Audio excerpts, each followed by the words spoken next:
NED shaxsni yoki tashkilotni desteklamaydi.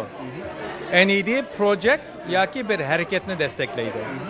Bu yerda Uyg'urlarning orasida NED Uyg'urlarga pul berib, tashkilotlarga bularni avtonomiya chiqaribdi, buni siyosiy qilmaydan qilib Sharq Turkiston degan butun qap-qora yolg'on gap.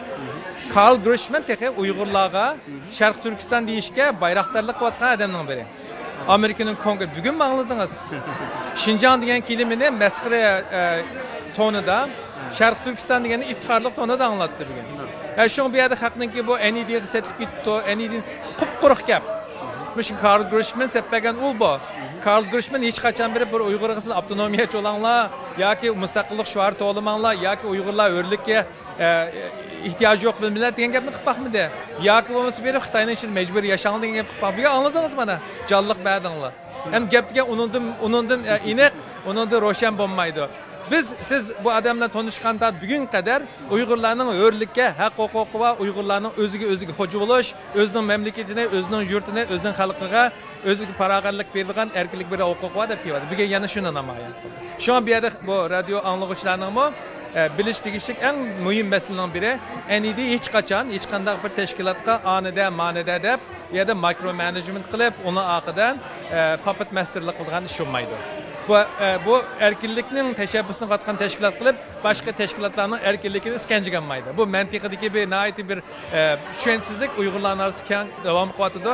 Buni radio anglag'uvchilar, bu programni ko'ruvchilar cho'qim bilish kerak. NEDning pozitsiyasini bugun ko'rdinglar. Bu yerda hech qachon Uyg'urlarning siyosiy o'zgurlik, o'rlik, hatto mustaqillik harakatini bu iskandaga olgan ish kerak. Bugünkidek shunday bir jiddiy vaziyatda Avrupa parlamenti olsun, Angliya parlamenti olsun, 7 parlament hozir Uyg'urlarning oqida.